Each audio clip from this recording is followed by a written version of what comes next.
క్రీస్తునందు ప్రియ దేవుని బిడ్డలందరికీ యేసుక్రీస్తు వారి అతి శ్రేష్టమైన నామములో వందనములు తెలియచేసుకుంటున్నాను.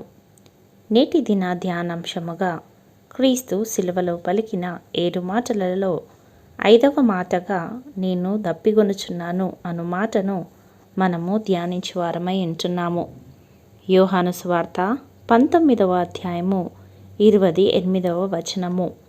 అటు తర్వాత సమస్తమును అప్పటికి సమాప్తమైనదని యేసు ఎరిగి, లేఖనము నెరవేరునట్లు నేను దప్పిగొనుచున్నానెను. ప్రియులారా, ఈ మాటను మనము 3 కోణాలలో ధ్యానించుకుని వారమై ఉంటున్నాము. మొదటగా లేఖన నెరవేర్పు భాగములో ఆయన దప్పిగొన్నట్టుగా మనము చూస్తుంటున్నాము. ప్రభువైన యేసుక్రీస్తు వారు జన్మించక మునుపే అనేకమైన ప్రవచనాలు లేఖనాలలో వ్రాయబడ్డాయి. పరిశుద్ధ గ్రంథంలో ఈ దప్పిక అనే పదము 56 సార్లు వ్రాయబడినట్టుగా మనము చూస్తుంటున్నాము.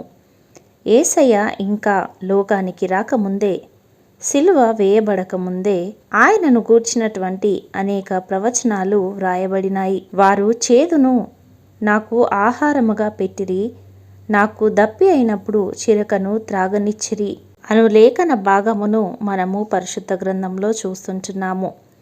ఆత్మదేవుని ప్రేరేపణతో దావీదు మహారాజు ద్వారా జరగబో వాటిని గురించి ఈ వాక్యము వ్రాయబడినది. ప్రవక్తల ద్వారా ముందే పలుకబడినది. చిరకను నోటికి అందిస్తారు అను లేఖనము నెరవేరినట్లుగా ఈ మాట పలుకబడింది. ప్రవచన నెరవేర్పు భాగముగా ఆయన దప్పిగొన్నాడు. వారు చేదును నాకు ఆహారముగా పెట్టిరి. అవును ప్రియులారా, అక్కడ ఉన్నవారు యేసు నేను దప్పిగొన్నాను అని అన్నప్పుడు చేదు కలిపిన ద్రాక్ష రసమును ఆయనకు అందించిరి. ఆ దినాలలో ఎవరినైనా సిల్వ వేసే శిక్ష అమలు చేసేటప్పుడు ఈ బోలము కలిపిన ద్రాక్ష రసము ఇచ్చేవారు.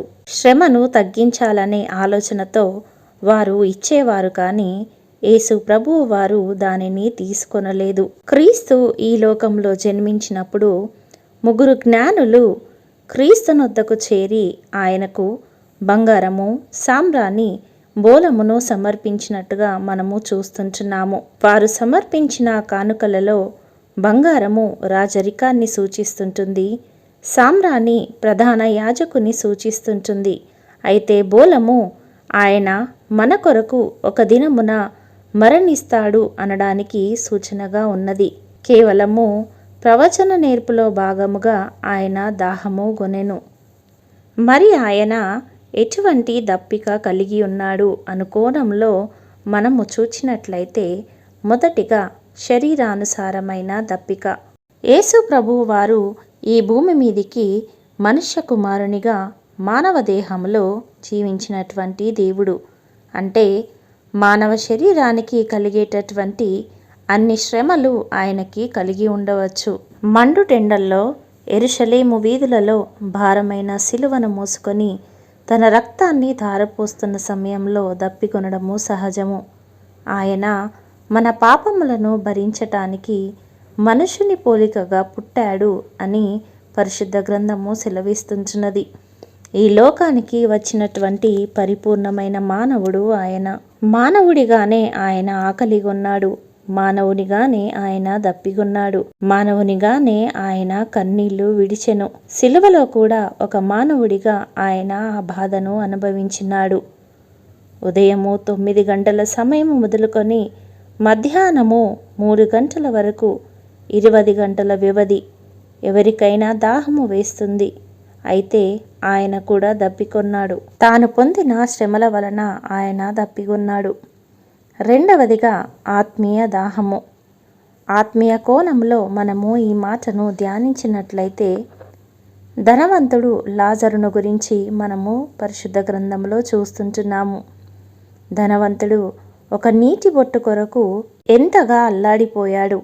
అటువంటి స్థితి నుండి మనలను తప్పించడానికి ఆయన దప్పిగొన్నాడు.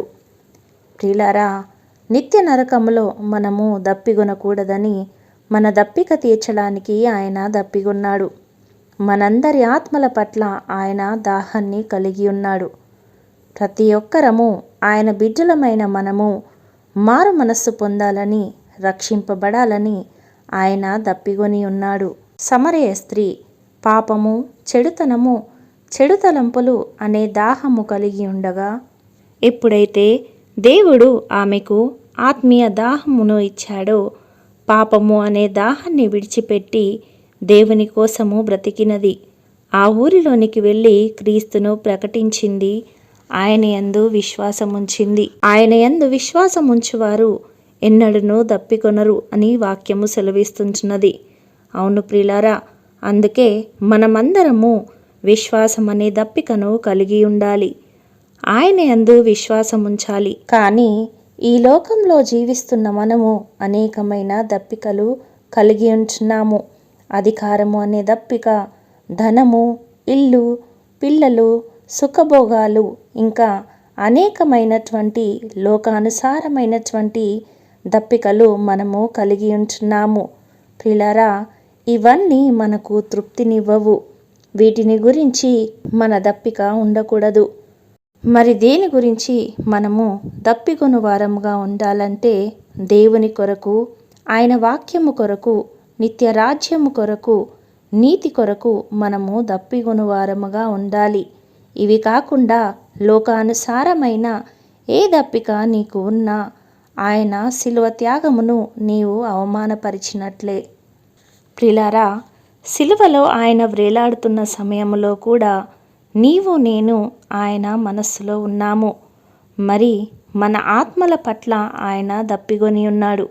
ఈనాడు మన హృదయములో, మనస్సులో ఏ విధమైన దప్పికను మనము కలిగి ఉన్నాము? నేను దప్పిగొని ఉన్నాను అను మాట క్రీస్తు అప్పుడు పలికినది కాదు. ఇప్పటికీ ఆయన మన ఎదుట పలుకుతూనే ఉన్నాడు. కాబట్టి ప్రియులారా, ఇప్పటికైనా మనము ఆయన దప్పికను తీర్చువారమై ఉండాలి అని ప్రభువు ఆశతో కనిపెట్టుచున్నాడు. మరి మనము ఆయన దప్పికను ఏ విధముగా తీర్చగలము అంటే, నిస్సహాయ స్థితిలో ఉన్నవారికి సేవ చేయడమే. వీరిలో ఒకరికి చేసినట్లయితే నాకును చేసినట్లే అని వాక్యము సెలవిచ్చినట్లుగా ఇతరులకు మనము సహాయము చేయువారముగా ఉండాలి. అదేవిధముగా ఇతరులను మనము రక్షణలోనికి నడిపించువారముగా ఉండాలి. ఎప్పుడైతే మనము ఆయన దాహాన్ని తీరుస్తామో అప్పుడు మనకు ఇంకా ఏ దాహము ఉండదు. ప్రియులారా, మన పాపం అనే దప్పికను తీర్చడానికి దేవుడు తన ప్రాణాన్ని అర్పించినప్పుడు మనము ఇంకా ఈ లోకంలో దేనికోసమో ఆశపడుతున్నాము? ఇంకా శరీర కార్యాలు నెరవేర్చుకుంటూ ఆత్మఫలాలు ఫలించకుండా ఆ చేదు చిరకను మరలా మనము ఆయనకు త్రాగించువారముగా ఉన్నామా? మనలను మనము పరిశీలించుకుందాము. మరి ఒకవేళ మన జీవితము ఆ విధముగా ఉంటే, అలాగూ ఉండకుండా నశించు ఆత్మలను ఆయన యొద్దకు తీసుకువచ్చే వారముగా, ఆఖరి ఆత్మను కూడా విమోచింపబడాలనే ప్రయాస, ఆయన కొరకు పాటుపడాలనే దప్పికను మనము కలిగి ఉండాలని ప్రార్థిస్తూ ఈ మాటలను ముగిస్తుంటున్నాను. దేవుడు అటి కృప ధన్యత మనందరికీ దయచేయునుగాక. ఆమెన్. ప్రార్థించుకుందాము. పరిశుద్ధుడా, మహోన్నతుడా, సర్వశక్తిగల తండ్రివైన మా దేవ, మీ పరిశుద్ధమైన నామమునకు వందనములు తండ్రి. 5వ మాట అయిన శ్రమవాక్కును మా కొరకు మీరు ఏ విధముగా దప్పికొన్నారో మాకు తెలియపరిచిన దేవా, మీకు వందనములు. సర్వమానవాళిని పాపభారము నుండి విడిపించి రక్షించుటకు మీరు దప్పిగొన్నారు. ఇంకను పాపము చేయుచు రక్షింపబడని వారుగా మేము ఉంటే, ప్రభువా, ఈ దినాన మీ వాక్యము వింటున్న మేము రక్షింపబడి మీ దప్పికను తీర్చే బిడ్డలుగా ఉండుటకు మీ సహాయమును మాకు దయచేయమని యేసయ్య పరిశుద్ధ నామములో ప్రార్థించి వేడుకొనుచున్నాము పరమ తండ్రి. ఆమెన్.